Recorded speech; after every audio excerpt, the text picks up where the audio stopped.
Coronavirus, la pandemia. ¿Cuáles son los síntomas? ¿Cómo se transmite? ¿Qué puedo hacer para protegerme y prevenir la propagación de la enfermedad? Nuevo padecimiento que ha encendido las alarmas de los sistemas de salud. Coronavirus, la pandemia.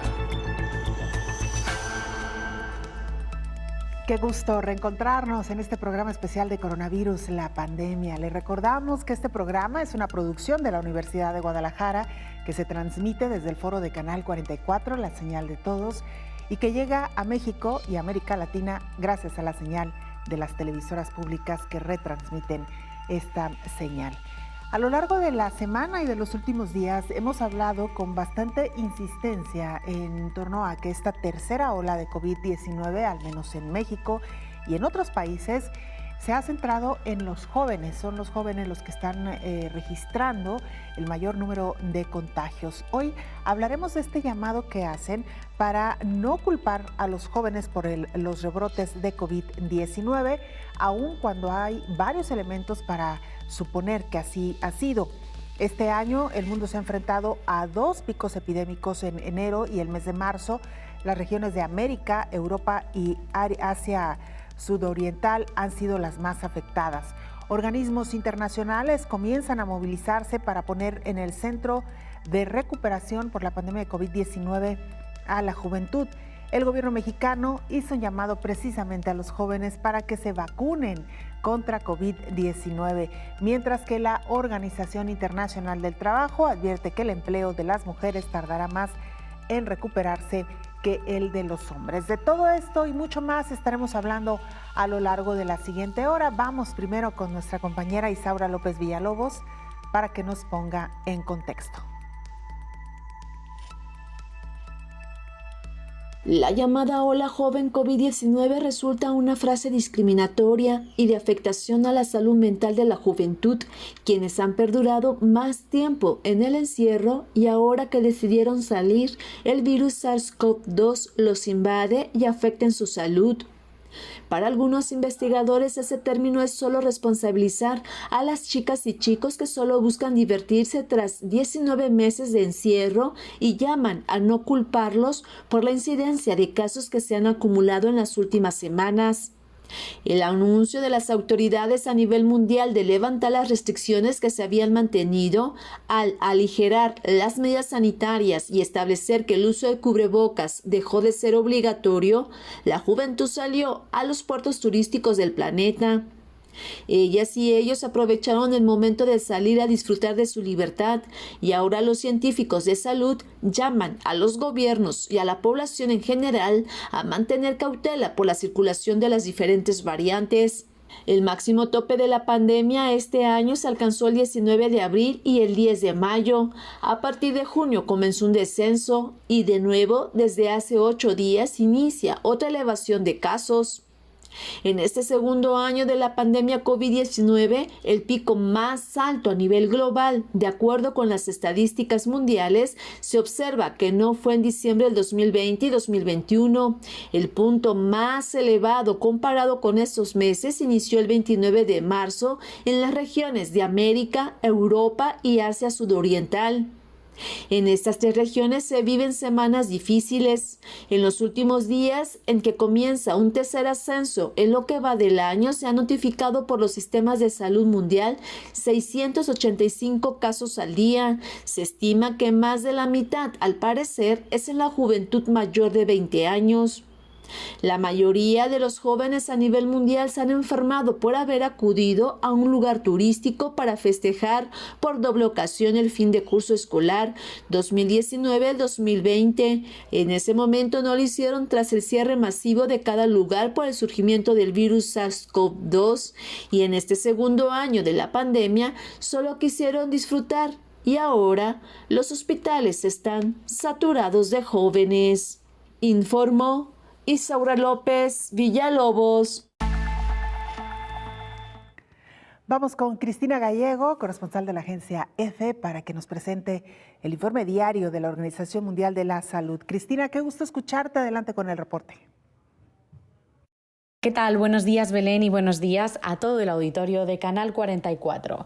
El número de contagios globales de COVID-19 desde que comenzó la pandemia podría llegar a los 200 millones en las próximas 3 semanas si se mantiene el ritmo actual ascendente de casos, según ha informado la Organización Mundial de la Salud. Del 12 al 18 de julio, los contagios globales aumentaron un 12%, con más de 3,4 millones de casos, es decir, casi medio millón más por día, mientras que la cantidad de muertes se mantuvo estable. En la última semana se registraron 57.000 muertes por COVID-19 y alrededor de 100.000 contagios diarios más que la semana anterior, lo que hace un total desde que comenzó la pandemia de más de 190 millones de casos y 4 millones de fallecimientos. En la última semana, los países que registraron mayores cantidades de contagios fueron Indonesia, Reino Unido, Brasil, India y Estados Unidos. La OMS ha achacado el aumento de contagios a la circulación de variantes más transmisibles, como la Delta, que se identificó en la última semana en 13 países nuevos, un total de 124. Aunque también resaltó la relajación de las medidas públicas de seguridad, el incremento de las reuniones sociales y la gran cantidad de personas que todavía no tienen acceso a la vacunación.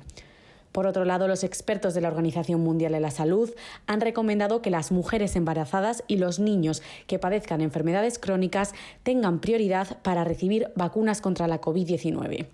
Tras analizar la actual situación de la enfermedad, el grupo de expertos decidió incluir estos dos grupos en la lista de pacientes prioritarios, donde ya se incluía a las personas de la tercera edad, trabajadores sanitarios y adultos con enfermedades crónicas.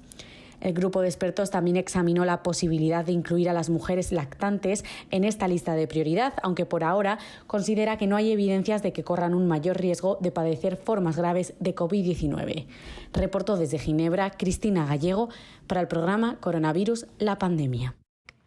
Mientras esto sucede, el mundo todavía no cuenta con un medicamento que se haya creado precisamente para tratar a pacientes con COVID-19. Se sigue echando mano de otros medicamentos que fueron originalmente creados para otras enfermedades. Un estudio de la Universidad de California en San Francisco descubrió que el antibiótico acitromicina no fue más eficaz que un placebo para prevenir los síntomas de COVID-19 en los pacientes no hospitalizados y que puede aumentar sus posibilidades de hospitalización a pesar de la prescripción generalizada del antibiótico para esta enfermedad.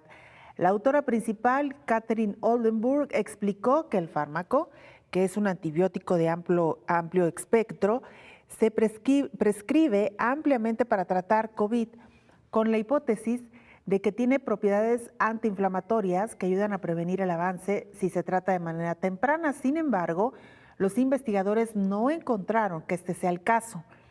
El estudio fue realizado en colaboración con la Universidad de Stanford, el cual fue publicado en la revista Journal of Medicine of the American. El estudio incluyó a 263 pacientes que dieron positivo al SARS-CoV-2 dentro de los 7 días antes de ingresar al estudio. Ninguno fue hospitalizado en el momento de la inscripción. En un proceso de selección aleatoria, 171 pacientes participaron y recibieron una única dosis oral de 1.2 gramos de acitromicina y 92 recibieron un placebo idéntico. El día 14 del estudio, el 50% de los participantes permanecieron libres de síntomas en ambos grupos. Para el día 21, 5 de los participantes que recibieron acitromicina habían sido hospitalizados con síntomas graves de COVID-19 y ninguno del grupo de placebo había sido hospitalizado. Los investigadores concluyeron que el tratamiento con una dosis única de acitromicina, en comparación con el placebo, no resultó en una mayor probabilidad de no presentar síntomas. La Organización Mundial de la Salud se compromete a poner en el centro de la recuperación mundial de COVID-19 a la juventud. Luego que desde el año pasado la Organización Mundial de la Salud sugiriera que los jóvenes eran quienes enfermaban a sus adultos mayores.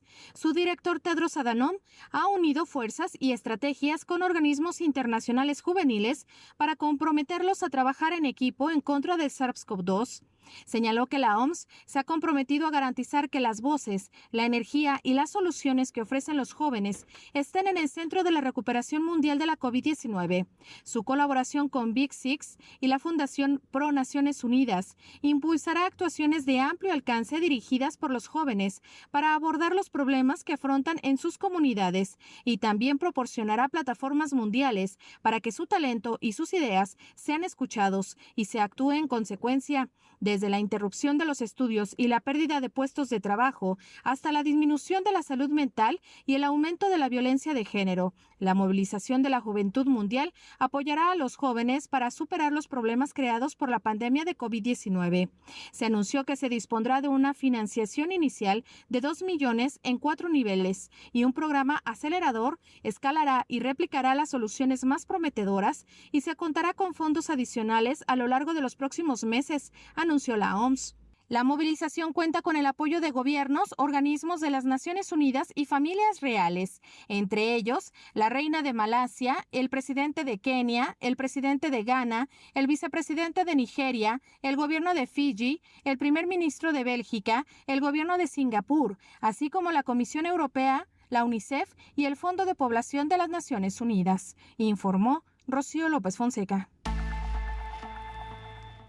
Más de un tercio de los jóvenes pasan COVID-19 sin manifestar síntomas. Sin embargo, la ciencia aún no sabe si este tipo de infección puede dejar secuelas. Asintomáticos o no, hay que evitar el contagio al máximo, ya que una infección peligrosa, que es mejor no sufrir de tener una infección peligrosa o a no tenerla. Evidentemente, lo que debemos apostar es por no infectarnos. La viróloga del Centro Nacional de Biotecnología, Sonia Zúñiga, indica que aunque nos parece que llevamos toda la vida con el SARS-CoV-2, en realidad llevamos muy poco tiempo luchando contra él y aún se desconoce casi todo.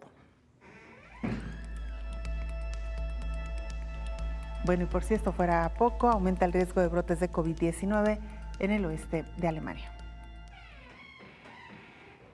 En la mayor parte del oeste de Alemania ya no hay riesgo de nuevas inundaciones, pero las desgracias se solapan y ahora el peligro es la aparición de un nuevo brote de coronavirus. Durante días la gente ha estado trabajando hombro con hombro. Mantener las distancias en estas circunstancias era casi imposible, como hacerlo en las instalaciones acondicionadas como albergues. Las autoridades de Renania-Palatinado advierten de la necesidad de ser cuidadosos para que lidiar juntos con esta crisis, como dice el eslogan, no acabe produciendo contagios masivos. Aunque muchas víctimas de esta devastación aseguran que la COVID es ahora el menor de sus problemas. Me enfrento a la ruina, tengo esposa y 2 hijos pequeños, dice este hostelero de la localidad de Arbeiler. No sé cómo vamos a hacer, todavía tengo 50 centímetros de agua en el sótano. Por ahora estamos limpiando. Después tendremos que evaluar cada casa, ver si algo todavía funciona. Pero es posible que nada funcione ya. Pero es lo que hay, no podemos cambiar nada.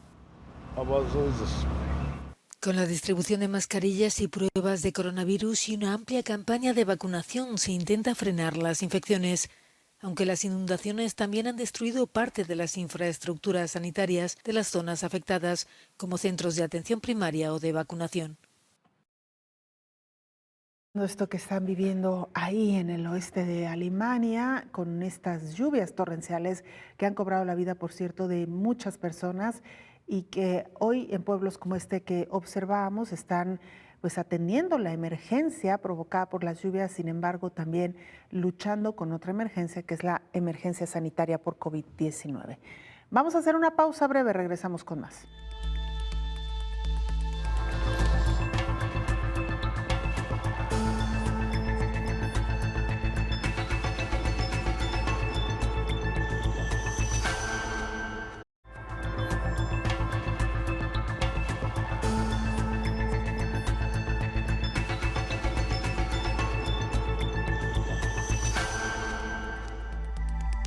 El gobierno de México está pidiendo a los jóvenes vacunarse contra COVID-19. El gobierno mexicano hizo un llamado a los jóvenes para que se vacunen contra la COVID-19, debido a que los casos se están presentando en personas menores a los 52 años. El subsecretario de Prevención y Promoción de la Salud, Hugo López-Gatell, expuso lo siguiente. Podemos ver que se ha recorrido 6 a 7 años la distribución de edad. Hoy está afectando predominantemente a las personas jóvenes. La mayoría de las personas que están hospitalizadas por COVID en este momento son ya personas menores a 52 años y la enorme mayoría son personas que no fueron vacunadas. La enorme mayoría, esto es más del 97%, son personas que no fueron vacunadas. El funcionario recomendó pedir atención al presentar estos síntomas.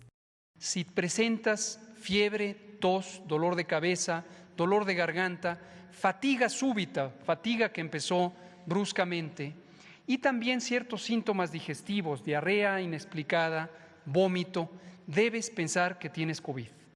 Además, el secretario de Relaciones Exteriores, Marcelo Ebrard, informó que pronto la empresa Moderna solicitará el uso de emergencia de su vacuna contra la COVID-19, mientras que la de Sinopharm ya está en el proceso. Por otra parte, Gilead Sciences, la farmacéutica propietaria del registro sanitario y fabricante del medicamento Remdesivir, notificó a la Comisión Federal para la Protección contra Riesgos Sanitarios, la COFEPRIS, la existencia de medicamento falsificado, por lo que la agencia reguladora emitió una alerta, informó Elizabeth Ortiz. Mientras tanto, la Agencia Europea de Medicamentos acelera la revisión de la vacuna contra COVID-19 de Sanofi tras estudios clínicos. La Agencia Europea del Medicamento anunció este martes que ha comenzado la revisión continuada de Vitreftin, una vacuna contra la COVID-19 desarrollada por el laboratorio francés Sanofi. La decisión se basa en los resultados preliminares de los estudios de laboratorio y los primeros estudios clínicos en adultos. La vacuna Vitreftin está hecha a base de proteínas que contienen una versión cultivada de la proteína de espícula, que se encuentra en la superficie del SARS-CoV-2. Contiene un adyuvante inmunológico, una sustancia que ayuda a fortalecer las respuestas inmunitarias. La revisión continuada de la EMA permite agilizar el estudio de una posible licencia en el futuro, cuando se haya comprobado que el tratamiento con la vacuna de Sanofi cumple con los estándares de eficacia, seguridad y calidad. Otras vacunas que siguen aún en ese proceso de revisión continuada son la de la farmacéutica estadounidense Eli Lilly, la china Sinovac y la rusa Sputnik V. Nos vamos a Europa, o más bien nos quedamos en Europa, particularmente en España, donde la mitad de los españoles han completado ya su esquema de vacunación. La COVID-19 se ceba con los jóvenes españoles. En los últimos días, la incidencia del virus en España se ha triplicado entre la población de 20 a 29 años. ¿Los motivos? Muchos no están ni inmunizados ni vacunados y a menudo no respetan la distancia de seguridad. Los expertos piden a este sector de la población que no se relaje, ya que los ingresos hospitalarios han aumentado considerablemente. María Justicia López, médico de familia y miembro de la Asociación de Médicos de Madrid, alerta de que los jóvenes no están exentos de peligro. Se creen que son inmunes al virus, que el virus a ellos no les afecta, pero hay gente joven ingresada en los hospitales con neumonías bilaterales, ahora posiblemente más que gente mayor, y gente joven en la UCI, y hay fallecidos, hay gente joven que fallece por coronavirus. En el último año, más de 10.300 jóvenes han sido ingresados por la COVID-19. Entre ellos, unos 500 estuvieron en cuidados intensivos. Los médicos recuerdan que lo único que puede salvarlos es la vacunación, que se está acelerando en algunas regiones como la Comunidad Valenciana. Otras, como Cataluña o Cantabria, han decretado un nuevo toque de queda nocturno con el fin de frenar los últimos brotes. Se lo decíamos ya al inicio de este espacio, organismos internacionales, también expertos llaman a no culpar a los jóvenes por esta tercera ola de COVID-19. llaman a no culpar a los jóvenes por los rebrotes de COVID-19. Especialistas de la Universidad de Guadalajara hicieron un llamado a no satanizar a los jóvenes ni culparlos de los rebrotes de coronavirus. La profesora investigadora del Departamento de Estudios de la Comunicación Social del Centro Universitario de Ciencias Sociales y Humanidades, María Elena Hernández, dio a conocer los resultados de una encuesta realizada a 918 universitarios para conocer su estado de ánimo, mental y psicosocial, aclarando que no solo es una situación que están viviendo los universitarios de esta casa de estudios, sino que es una situación que viene presentando la juventud a nivel mundial. Nos alertan sobre una población desalentada, llena de incertidumbre y de preocupaciones con respecto al futuro. Desde mayo de 2020, la Organización para la Cooperación y Desarrollo Económicos y la Organización Internacional del Trabajo señalaron la necesidad urgente ante las afectaciones de la pandemia de COVID-19 que estaba generando entre los jóvenes, particularmente en relación con su salud emocional. El llamado sostenía que el impacto de la pandemia es sistemático, profundo y desproporcionado en la juventud. Estos organismos y las Naciones Unidas hicieron énfasis en la importancia de escuchar las voces de las y los jóvenes, de actuar para mitigar las afectaciones a su bienestar mental y de trabajar en conjunto para fortalecer la capacidad de resiliencia en esta comunidad. La salud mental es preocupante en este grupo de edad, pues más de 3 de cada 4 jóvenes consideran que padecen estrés. 72% ha sentido ansiedad, más de la mitad tiene la sensación de que no vale la pena lo que está haciendo y 48.8% siente tristeza y una proporción similar padece insomnio. Indicó que los jóvenes universitarios sí se informan y, a diferencia de los adultos, lo hacen a través de fuentes oficiales como las redes de la Organización Mundial de la Salud. Los especialistas hicieron un llamado a no culpar a los jóvenes por los nuevos rebrotes, ya que ellos no son en realidad quienes están provocando la nueva ola, sino la diseminación de las nuevas variantes de la COVID, informó Rocío López Fonseca.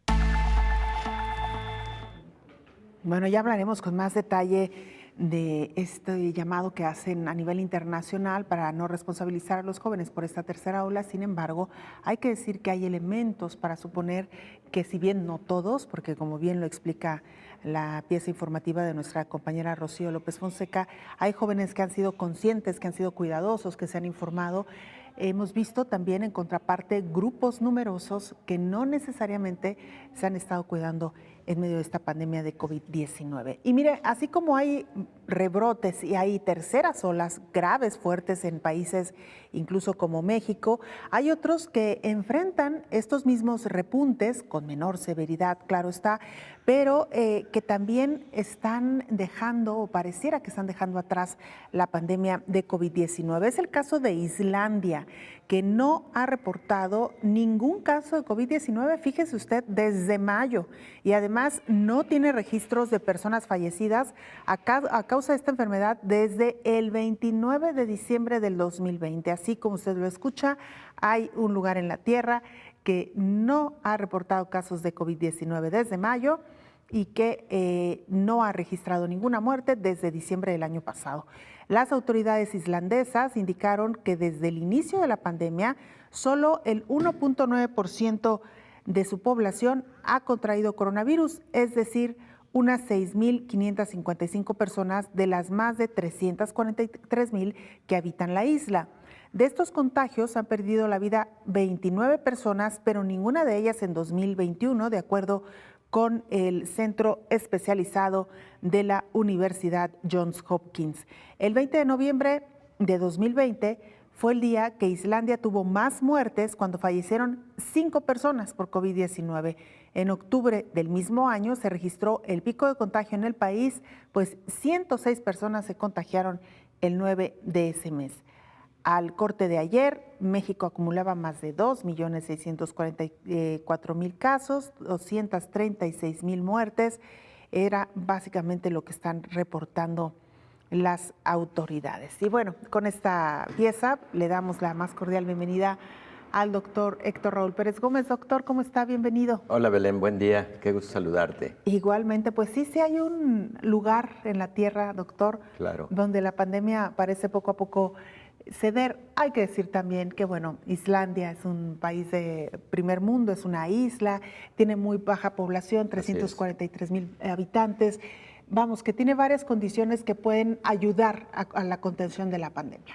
Sí, particularmente el número de habitantes ayuda mucho para poder controlar muchos escenarios epidemiológicos y, bueno, particularmente aspectos educativos que ayudan mucho para que la población colabore desde su propio cuidado personal, familiar, colectivo.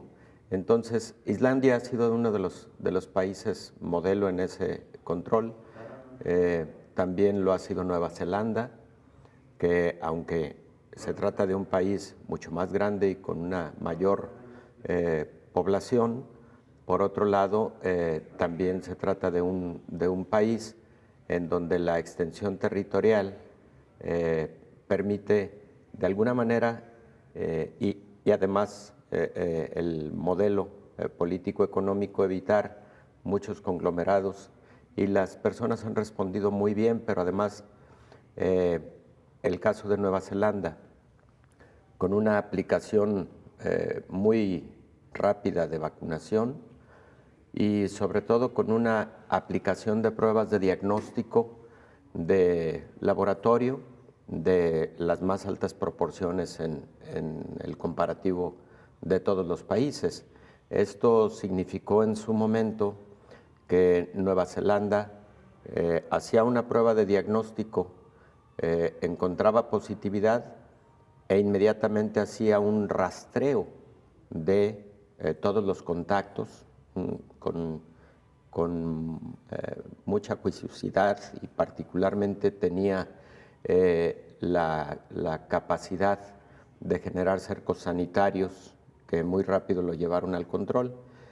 Y bueno, hay alrededor de 7 factores que publicó la Organización Mundial de la Salud en su momento, hablando precisamente de cómo Nueva Zelanda había sido uno de los países modelo en la contención de la pandemia. Cerraron aeropuertos, cerraron flujos migratorios, por ejemplo, y también hicieron un aislamiento muy, diría, radical a grupos de población altamente vulnerables para COVID-19. Entonces, sí, se trata de 2 ejemplos de mucho éxito en el control de la pandemia. Claro. Nueva Zelanda e Islandia, ¿no? Así es, hay que decir, doctor, que bueno, hay países que se pueden permitir ciertos privilegios, ¿no? Por las condiciones económicas de su población, quizá puedan resguardarse hasta por meses, tienen una infraestructura que les permite aún en casa estar conectados y bien informados, en fin, que son condiciones distintas, pero vamos, que se puede cuando se cumplen también las disposiciones de salud que ya todos conocemos. ¿Le parece, doctor, si vamos a la pausa? Con todo gusto. Y regresamos para entrar con el tema que hoy nos ocupa. Gracias. La pausa, regresamos.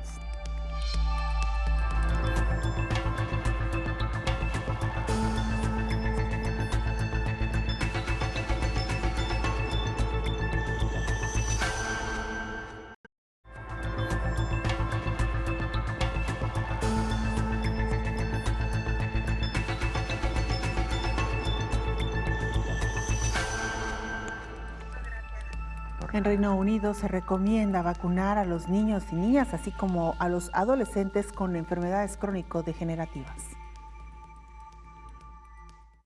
El Comité Conjunto de Vacunación e Inmunización de Reino Unido recomendó la aplicación de la vacuna Pfizer-BioNTech para niños y jóvenes menores de 18 años con mayor riesgo de enfermedad grave de COVID. Eso incluye a niños de 12 a 15 años con neurodiscapacidades severas, síndrome de Down, inmunosupresión y discapacidades de aprendizaje múltiples o severas. La vacuna Pfizer-BioNTech es la única autorizada para niños en el Reino Unido para los mayores de 12 años. Un ensayo clínico en Estados Unidos en un grupo de alrededor de 1,000 niños de 12 a 15 años encontró que los efectos secundarios en este grupo fueron generalmente de corta duración y de leves a moderados. El comité también recomendó que se ofrezca la vacuna a los niños y jóvenes de 12 a 17 años que viven con una persona inmunodeprimida para proteger indirectamente a sus contactos domésticos inmunosuprimidos. quienes tienen un mayor riesgo de enfermedad grave por COVID-19 y pueden no generar una respuesta inmune completa a la vacunación. Según los consejos existentes, a los jóvenes de 16 a 17 años con afecciones de salud subyacentes que los ponen en mayor riesgo de COVID-19 grave, ya se les debería haber ofrecido la vacunación. Actualmente el comité no recomienda la vacunación de rutina de los niños fuera de estos grupos, según la evidencia actual, informó Elizabeth Ortiz. Se lo decíamos también ya al inicio de este programa, el uso de acitromicina no resultó eficaz en el tratamiento de pacientes con COVID-19. Un estudio de la Universidad de California en San Francisco descubrió que el antibiótico acitromicina no fue más eficaz que un placebo para prevenir los síntomas de COVID-19 en los pacientes no hospitalizados, a pesar de la descripción generalizada de este fármaco para la enfermedad. La autora principal, Catherine Oldenburg, explicó que el fármaco, que es un antibiótico de amplio espectro, se prescribe ampliamente para tratar la COVID-19, con la hipótesis de que tiene propiedades antiinflamatorias que ayudan a prevenir el avance si se trata de una manera temprana. Sin embargo, los investigadores no encontraron que este sea el caso. Este estudio fue realizado en colaboración con la Universidad de Stanford, el cual fue publicado en la revista Journal of the American Medical Association. El estudio concluyó a 263 pacientes que dieron positivos al SARS-CoV-2 dentro de los 7 días antes de ingresar al estudio. Ninguno fue hospitalizado en el momento de la inscripción.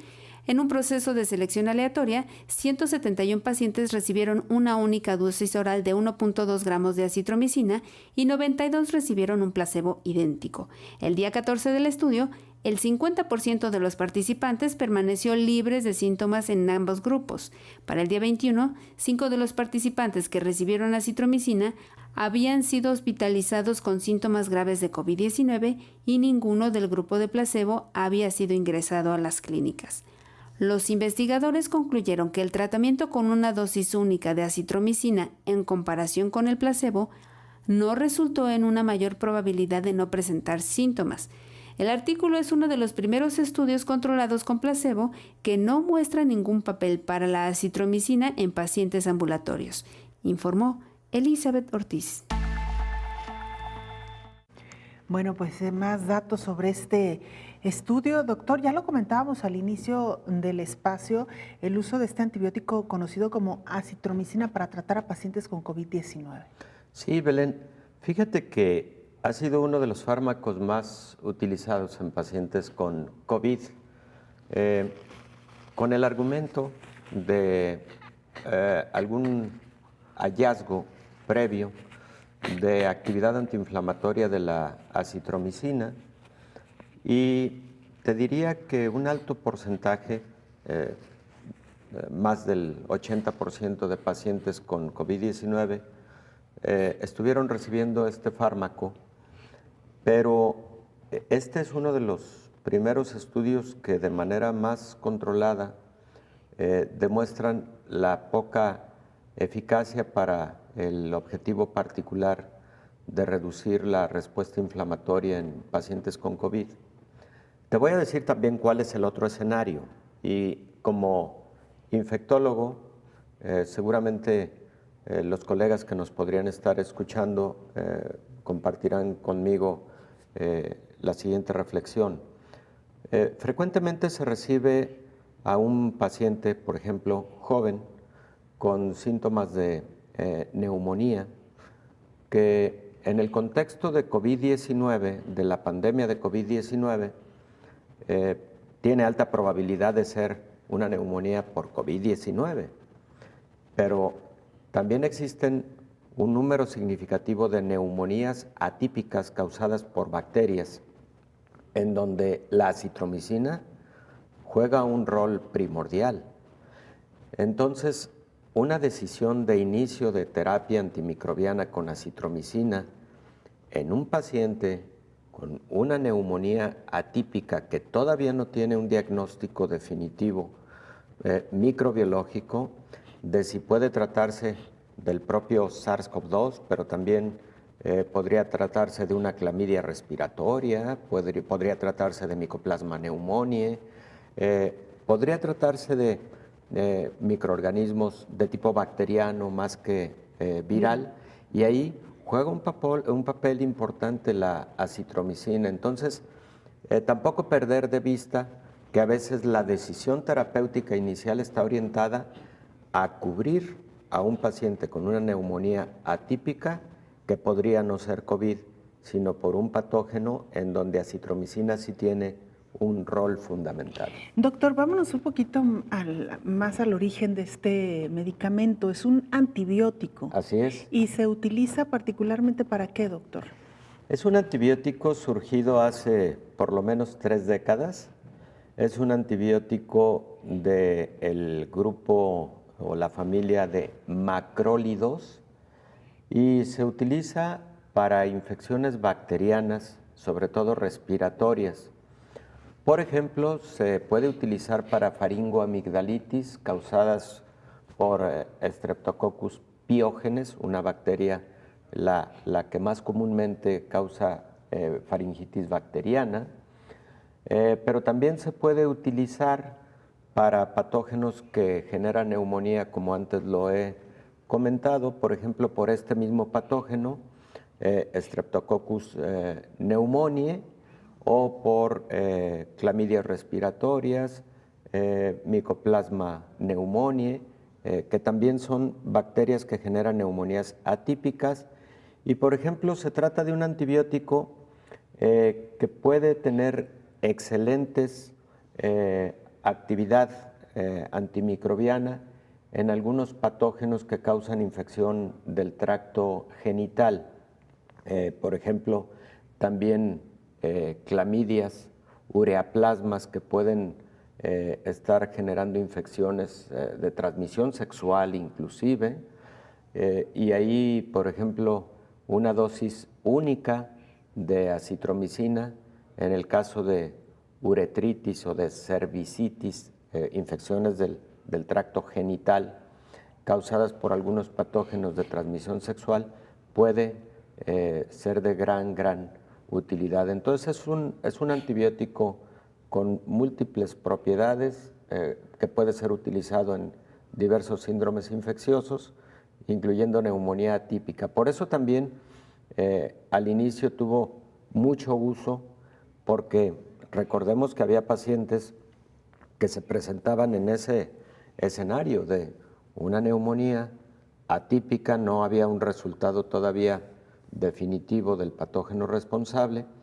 y por ejemplo las guías terapéuticas en neumonías atípicas incluyen acitromicina como uno de los medicamentos que puedes utilizar de forma inicial mientras tienes a un patógeno definitivo identificado.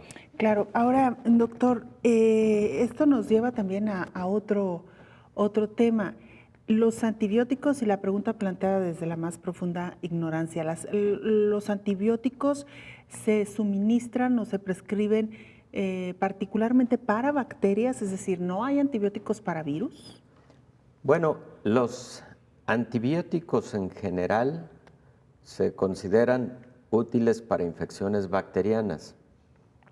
Sin embargo, el término antibiótico puede incluir antifúngicos, que son medicamentos para hongos, antibacterianos, que son específicamente para bacterias, antivirales, que son específicamente fármacos contra virus. Pero lo habitual es que cuando escuchamos la palabra antibiótico, nos estamos refiriendo a medicamentos contra bacterias. Cuando decimos antimicrobianos, estamos utilizando un término quizás más amplio, que tiene esos apartados, incluidos antifúngicos para hongos, antibióticos para bacterias, antivirales para los virus e incluso antiparasitarios. Claro. Doctor, es muy interesante esto que nos cuenta, porque curiosamente muchos pacientes que comenzaron con síntomas de vías respiratorias, que como usted bien dice, podría haber sido cualquier enfermedad, ya sea viral o bacteriana, recibieron antibióticos, claro, aún sin haber manifestado, digamos, más allá que un síntoma en vías respiratorias. Me parece también que en ese sentido habría que llamar pues digo, finalmente los médicos saben que prescriben, doctor, pero también a veces el abuso de estos fármacos pues ha traído otras consecuencias. Tan es así que, bueno, se han instaurado normas y reglas para la prescripción de antibióticos que hoy por hoy no se pueden comprar en la farmacia así porque sí. Si me permite, doctor, hacemos una pausa, regresamos con el tema. Sí, me interesa retomar el punto. Regresamos. Es importante. Regresamos con esto después de la pausa.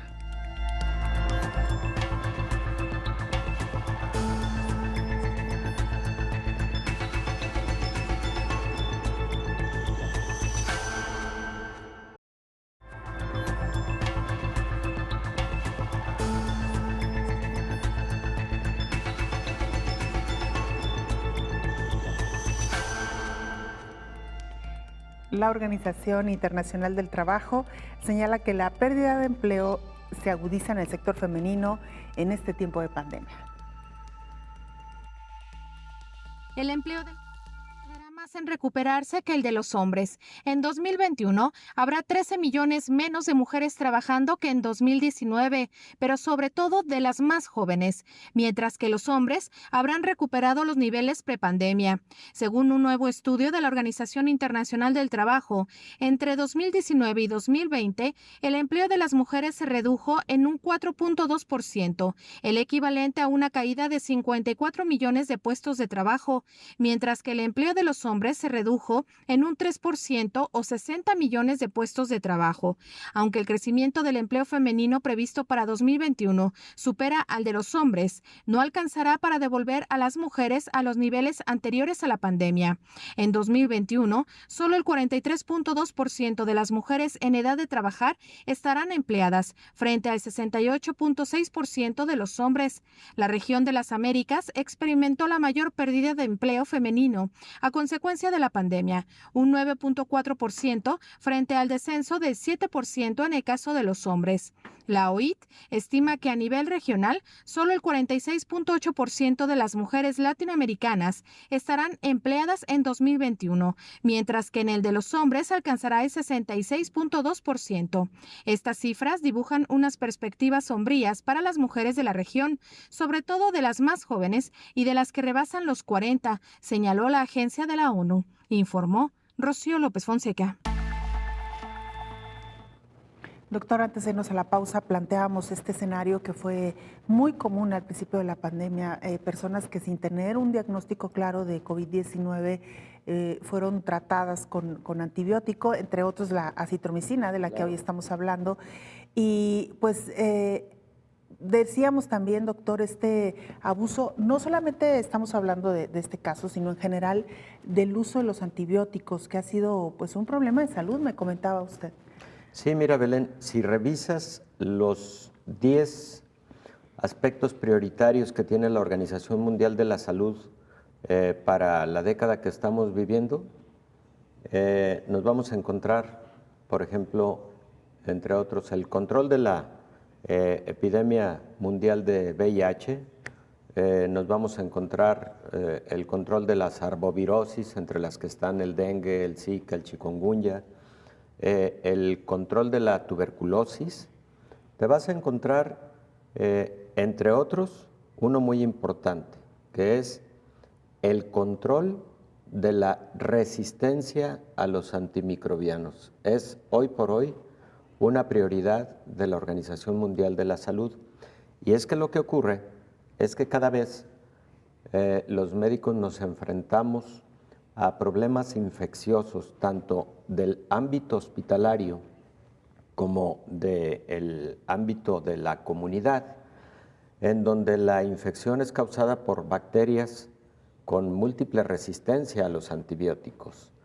Y nos encontramos en la dificultad de poder elegir un o una combinación que nos permita resolver el problema. ¿Qué es lo que más genera la resistencia a los antibióticos? Bueno, el abuso de los antibióticos.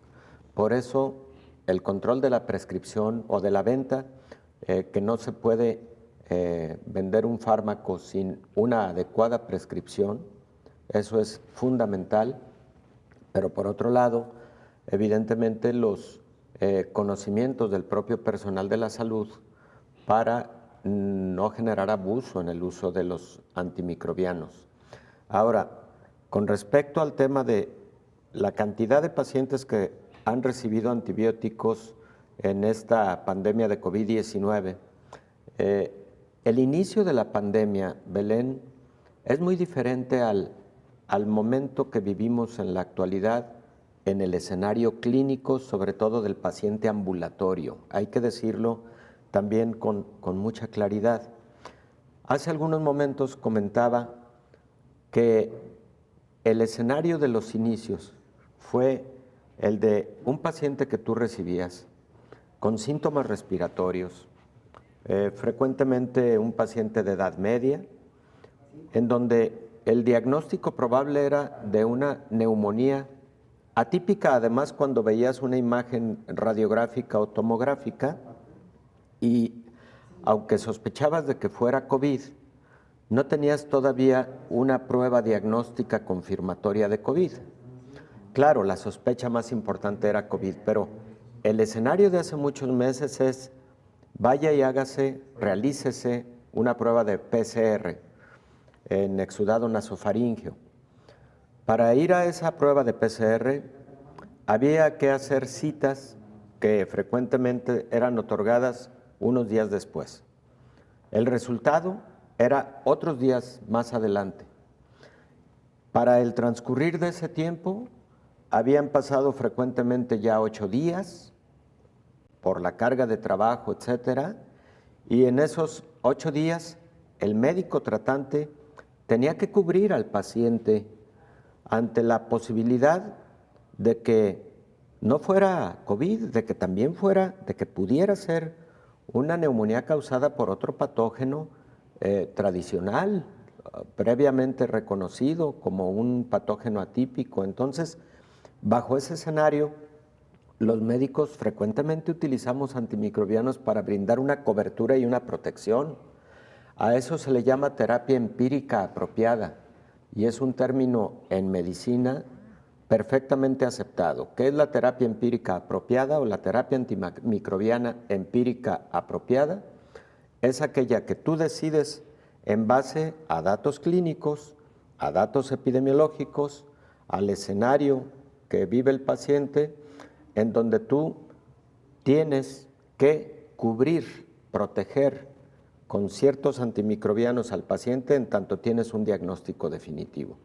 Cuando tienes el diagnóstico definitivo, tú haces adaptaciones a la decisión inicial que hiciste, o a lo mejor continúas porque el diagnóstico microbiológico te respalda ya el diagnóstico clínico, la sospecha que tuviste días previos, y a esto se le llama entonces terapia antimicrobiana dirigida. Terapia empírica apropiada, terapia antimicrobiana dirigida. Dos conceptos que están relacionados, pero que tienen que ver con el diagnóstico definitivo microbiológico en una enfermedad infecciosa determinada. Qué interesante, doctor, porque sí, a veces se nos olvida que hace todavía algunos meses conseguir primero una prueba de PCR era muy complicado, por no decir que imposible, sí. Y los resultados podían tardar, como bien lo dijo usted, hasta una semana en que el paciente los recibiera. Mientras tanto, pues la enfermedad ya había evolucionado. Claro, efectivamente, Belén.